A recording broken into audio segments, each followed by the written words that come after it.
यह कहानी उस महान नेता की है जो सरेआम बेधड़क बेझिझक होकर यह कहता था कि मैं अविवाहित हूँ लेकिन ब्रह्मचारी नहीं। जी हाँ, यह कहानी स्वर्गीय अटल बिहारी वाजपेयी जी की है।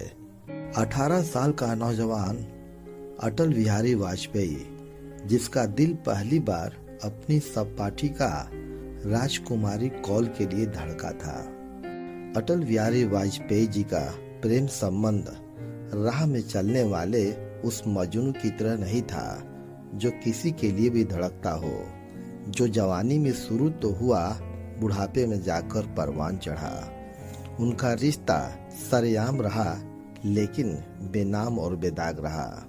मशहूर पत्रकार और लेखक किंसु नाग ने अपनी किताब Atal Bihari Vajpayee a man of जो सीजन के कुछ पन्नों को अटल बिहारी वाजपेयी के प्रेम संबंधों पे खर्च किए हैं। उन्होंने अपनी किताब में अटल जी के प्रेम संबंधों को बखूबी दर्शाया और बताया है। यह कहानी 40 के दशक की है, जब 18 साल का अटल अपनी सहपाठिका राजकुमारी कौल को अपना दिल दे बैठता है। यह किस्सा उस जमाने की है जब लड़के और लड़कियों के प्रेम संबंध को समाज के द्वारा स्वीकारा नहीं जाता था, जहां सरेआम फूलों का आदान प्रदान नहीं होता था। लड़कियां प्रेमी के द्वारा दिए गए गुलाब के फूलों को सालों साल तक अपनी किताबों में संभाल कर रखा करती थी। यह कहानी अटल बिहारी वाजपेयी और उनकी प्रेमिका राजकुमारी कौल की है, जो जवानी में बिछड़े और बुढ़ापे में मिले, और जब मिले तो ऐसे मिले कि फिर कभी नहीं बिछड़े, और दोनों अंतिम सांस तक अलग नहीं हुए। अटल और राजकुमारी कौल दोनों एक साथ ग्वालियर के विक्टोरिया कॉलेज में पढ़ते थे। दोनों को प्यार तो हुआ, लेकिन उस जमाने में लड़के और लड़कियों के संबंध को समाज स्वीकार नहीं करता था, इसलिए दोनों एक दूसरे से खुलकर बातें नहीं करते थे। कहते हैं कि राजकुमारी कौल इतनी खूबसूरत, इतनी आकर्षक और मीठी बोली की धनी थी कि कोई भी उनके प्यार में बड़ी आसानी से पड़ जाता था। धीरे धीरे अटल जी को राजकुमारी भाने लगी और राजकुमारी को देखते ही अटल जी का दिल जोरों से धड़कने लगा। लेकिन उस जमाने में इतने प्रतिबंध थे कि दोनों प्यार का इजहार नहीं कर पा रहे थे। बस इशारे ही इशारों में बातें हुआ करती थी। धीरे धीरे दिन बीतते गए और नजदीकियां बढ़ती गई, और एक दिन शब्दों के धनी और कलम की सिपाही कहे जाने वाले अटल बिहारी वाजपेयी ने हिम्मत जुटाई और अपने प्रेम का इजहार कुछ चंद पन्नों पर लिखकर कर दिया।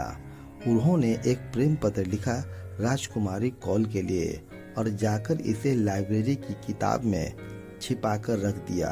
वह प्रेम पत्र राजकुमारी कौल को मिला भी और राजकुमारी कौल ने उसे पढ़ा भी, लेकिन जवाब नहीं दिया।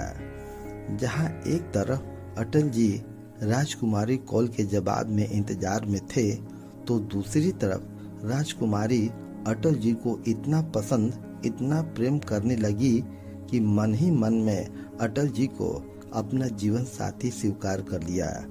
उन्होंने अपने परिवार वालों को अपने और अटल के रिश्तों के बारे में बताया।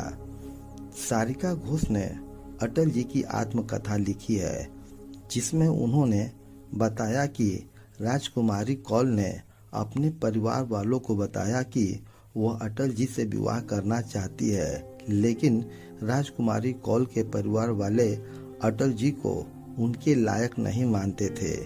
इसीलिए उन्होंने राजकुमारी कौल का विवाह दिल्ली के रामजस कॉलेज में पढ़ाने वाले ब्रज नारायण कौल से कर दी, और दोनों इस तरह जवानी में अलग हो गए। इस प्रेम संबंध में राजकुमारी ने अपने परिवार को चुना और अटल जी ने अपना जीवन देश को समर्पित कर दिया। समय बीतता गया और दोनों अपनी अपनी जिंदगी में व्यस्त हो गए। जहां अटल जी धीरे धीरे राजनीतिक गलियारों में आगे बढ़ते गए, वहीं राजकुमारी कौल अटल की धुंधली यादों के साथ जीवन की व्यस्तता में आगे बढ़ती गई। लेकिन कहते हैं ना, जो जोड़ियां विधाता बनाता है वह इंसानों के तोड़े भी नहीं टूटता। विधाता को कुछ और ही मंजूर था।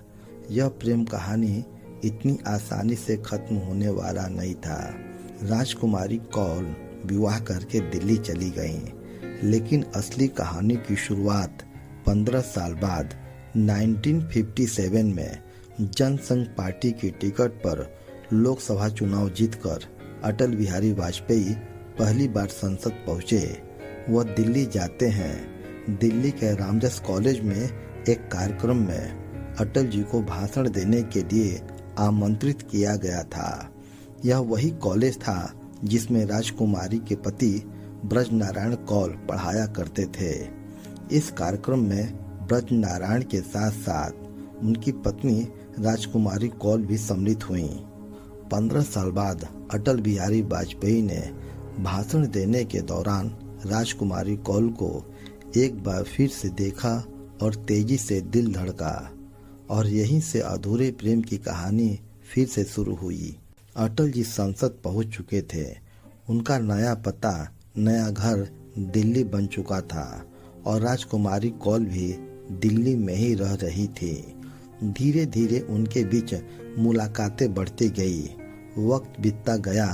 अटल जी ने राजकुमारी कौल से पूछा कि तुमने मेरे द्वारा दिए गए खत का जवाब क्यों नहीं दिया।